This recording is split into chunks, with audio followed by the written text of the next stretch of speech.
Acordei no hospital cercado por estranhos que diziam me conhecer, sem a menor lembrança de quem eu era ou como havia chegado ali. Todos falavam sobre o acidente, sobre como eu estava fugindo desesperado quando fui atropelado, mas ninguém conseguia me explicar de quem ou do que eu estava fugindo. Só semanas depois, quando as memórias começaram a voltar em fragmentos perturbadores, descobri a verdade que ninguém queria me contar. A pessoa de quem eu corria naquela noite era eu mesmo. Ou melhor, era quem eu costumava ser. Deixa eu explicar como cheguei aqui. Meu nome é Leonardo, tenho 34 anos, e até 6 meses atrás eu tinha uma vida perfeitamente normal. Trabalhava como contador em uma empresa de médio porte, morava sozinho em um apartamento alugado e passava a maior parte do meu tempo livre em casa, assistindo séries e jogando videogame. Eu era extremamente tímido, quase invisível. No trabalho, mal levantava a cabeça quando alguém falava comigo. Nas festas de família, eu ficava no canto, mexendo no celular, esperando o momento de ir embora. Minha mãe sempre dizia que eu precisava sair da casca, mas eu estava confortável assim, ou pelo menos achava que estava. Tudo começou a mudar de forma sutil depois que sofri um assalto violento. Era uma noite de sexta-feira. Eu voltava tarde do trabalho porque tinha ficado fechando o balanço mensal. Quando desci do ônibus, 2 caras apareceram do nada. Me encostaram na parede e apontaram uma arma para minha cabeça. Eu entreguei tudo sem resistir: carteira, celular, relógio. Mas mesmo assim, um deles me deu um soco no estômago que me deixou sem ar, e depois me empurrou no chão. Eles riram e foram embora. Fiquei ali, no chão sujo da calçada, tremendo, incapaz de me levantar por vários minutos. Quando finalmente consegui chegar em casa, tomei um banho longo e fui dormir. Achei que aquilo ia passar, que era só um susto, mas não passou. Nos dias seguintes, comecei a ter pesadelos. Acordava no meio da noite suando frio, com o coração disparado, vendo aqueles rostos rindo de mim. Durante o dia, qualquer barulho alto me fazia pular. Eu evitava sair de casa depois do anoitecer.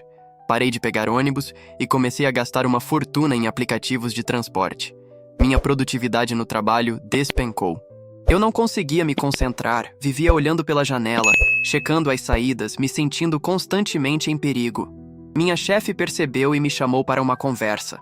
Ela foi gentil, disse que eu deveria procurar ajuda profissional, que a empresa tinha convênio com psicólogos. Eu agradeci e disse que pensaria no assunto, mas nunca liguei para marcar a consulta. O que eu não percebi na época era que algo estava acontecendo dentro de mim. Algo se quebrando, se fragmentando. Minha mente, incapaz de processar o trauma daquele assalto e tudo que ele representava sobre minha fraqueza, minha invisibilidade, minha completa incapacidade de me defender, começou a criar uma saída. Comecei a ter lapsos de memória, pequenos no início. Eu me pegava em lugares sem saber exatamente como tinha chegado ali. Uma vez acordei no sofá da sala vestido com roupas que não lembrava ter colocado. Outra vez encontrei um caderno na minha mesa com anotações que pareciam ser minhas, mas eu não tinha memória de ter escrito. A letra era minha, mas o conteúdo era estranho. Havia frases como: "Ele é fraco demais" e "preciso assumir o controle". Minha família começou a notar mudanças também. Minha irmã me ligou um dia, confusa, dizendo que eu tinha aparecido na casa dela no meio da semana, coisa que eu nunca fazia. Ela disse que eu estava diferente, mais confiante, falante, que tinha ficado quase 2 horas conversando com ela sobre viagens e projetos, coisas que nunca me interessaram. Quando ela mencionou isso, eu não tinha a menor lembrança. Pensei que ela estava brincando, mas ela insistiu. Até me mostrou fotos que tinha tirado de nós 2 juntos naquele dia. Ali estava eu, sorrindo de um jeito que não me reconheci, usando uma camisa que não era minha. Foi aí que comecei a ficar realmente assustado. Marquei uma consulta com um clínico geral, tentando entender se era algo físico, um problema neurológico. Fiz exames de sangue, ressonância magnética, tudo normal. O médico sugeriu que poderia ser estresse, ansiedade, e me receitou alguns remédios para dormir melhor. Eu tomei por algumas semanas, mas os lapsos continuaram, e ficaram piores. Comecei a perder horas inteiras. Um dia acordei na academia, suado, no meio de um treino de boxe. Eu nunca tinha posto os pés em uma academia de boxe na vida. O instrutor veio falar comigo como se nos conhecêssemos, me chamando pelo nome, dizendo que eu estava melhorando muito. Entrei em pânico e saí correndo de lá. Outro dia, acordei dirigindo. Isso mesmo, dirigindo um carro na estrada. Eu nem tinha carro, e minha carteira de habilitação estava vencida há anos porque eu nunca dirigia. Encostei no acostamento tremendo e descobri que o carro era alugado. Havia um contrato no porta-luvas assinado por mim, datado de 3 dias atrás. 3 dias que eu não conseguia lembrar. Olhei no espelho retrovisor e quase não me reconheci. Meu cabelo estava cortado de forma diferente, mais curto nas laterais. Eu tinha uma barba bem feita que não estava lá antes. Estava vestindo roupas que nunca compraria, uma jaqueta de couro e uma camiseta preta justa. Voltei para casa desesperado e comecei a procurar pistas. Abri meu guarda-roupa e encontrei várias peças de roupa que não eram minhas, ou pelo menos que eu não lembrava de comprar. Roupas mais estilosas, mais ousadas. Checei minha conta bancária e vi movimentações estranhas. Compras em lojas de roupa, restaurantes, bares, uma assinatura de academia. Olhei meu celular e tinha conversas no aplicativo de mensagens com pessoas que eu não conhecia. Conversas longas, íntimas até, em que eu falava sobre planos, sobre mudanças na minha vida, sobre finalmente acordar. Uma das conversas era com uma mulher chamada Júlia. Aparentemente estávamos saindo juntos. Havia fotos dela comigo, abraçados, sorrindo. Eu parecia outra pessoa nessas fotos. Confiante, feliz, vivo. Entrei em pânico total. Pesquisei na internet sobre perda de memória e lapsos de tempo. E tudo apontava para coisas aterrorizantes. Transtornos dissociativos. Múltiplas personalidades. Fuga psicológica. Eu não queria acreditar, mas as evidências estavam todas ali. Eu estava vivendo 2 vidas. E uma delas eu não tinha controle nenhum. Decidi que precisava de ajuda profissional de verdade. Marquei uma consulta com uma psiquiatra particular, doutora Helena, e contei tudo para ela.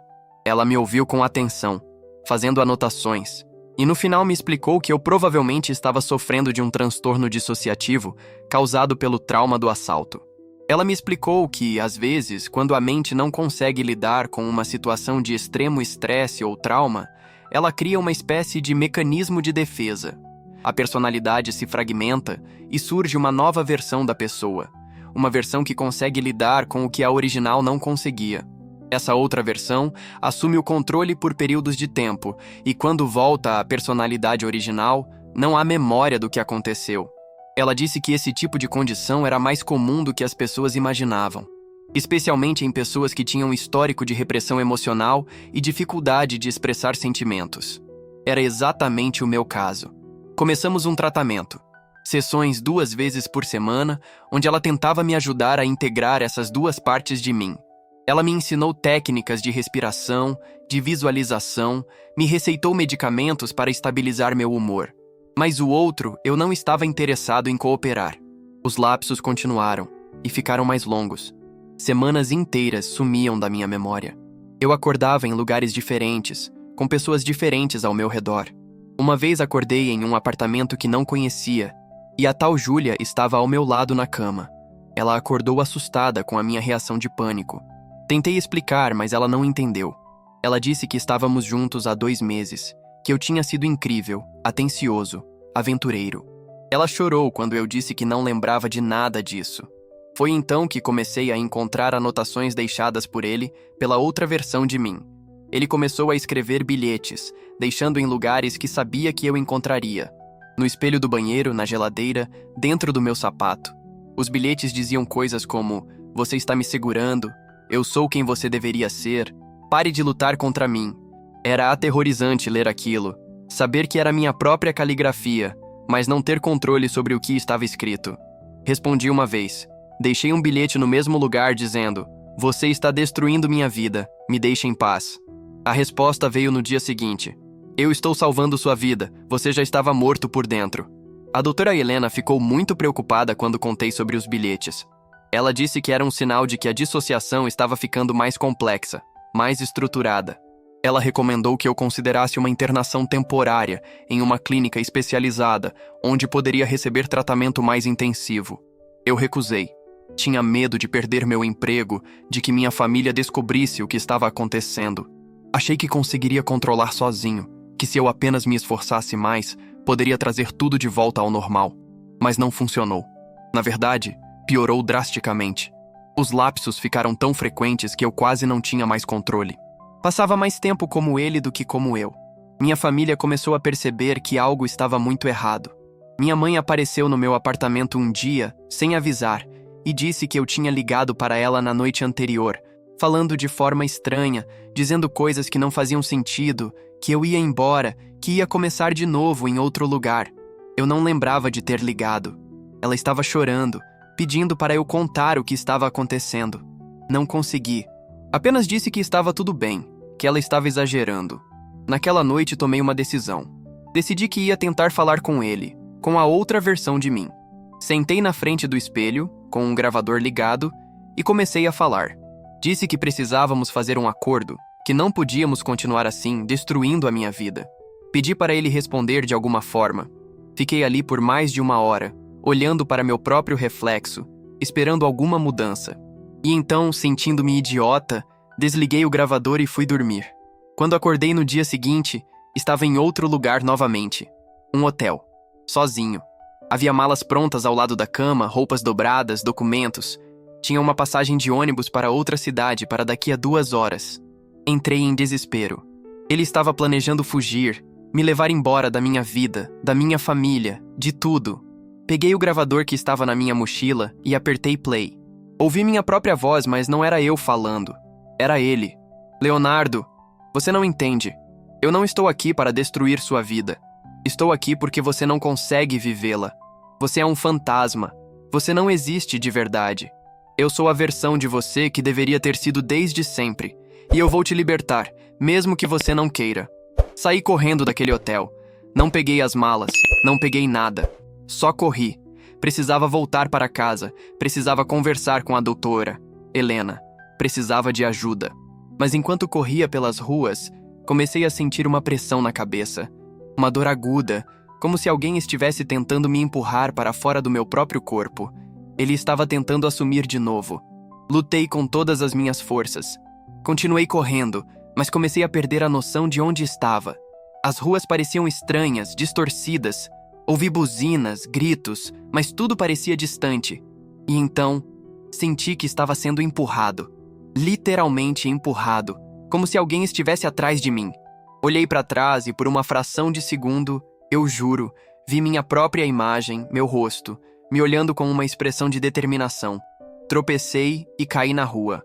Ouvi o barulho de freios, um impacto violento e depois escuridão. Acordei no hospital 3 dias depois. Estava cercado pela minha família. Minha mãe segurava minha mão chorando. Minha irmã estava sentada ao lado dela com os olhos vermelhos. Um médico veio até mim e perguntou se eu sabia meu nome, onde estava, que dia era. Não consegui responder a nenhuma das perguntas. Minha mente estava completamente vazia. Ele me explicou que eu tinha sido atropelado, que tinha sofrido um traumatismo craniano, mas que fisicamente estava me recuperando bem. O problema era a amnésia. Eu não lembrava de nada. Absolutamente nada. Os primeiros dias no hospital foram confusos e assustadores. As pessoas vinham me visitar, contavam histórias sobre mim, mostravam fotos, mas nada fazia sentido. Era como se estivessem falando de outra pessoa. A doutora Helena veio me ver. Ela conversou comigo com muito cuidado, explicou que eu tinha estado em tratamento com ela, que eu tinha um problema sério, mas não entrou em detalhes. Disse apenas que as memórias voltariam aos poucos e que ela estaria lá para me ajudar quando isso acontecesse. E elas voltaram. Não de uma vez, mas em fragmentos perturbadores. Sonhos estranhos onde eu me via de fora, como se fosse outra pessoa. Lembranças embaralhadas de conversas que não fazia sentido eu ter tido. Imagens de lugares que eu não conhecia, mas que ao mesmo tempo eram familiares. Levou quase 3 semanas até que as peças começassem a se encaixar. E quando finalmente entendi o que tinha acontecido, fiquei paralisado pelo terror.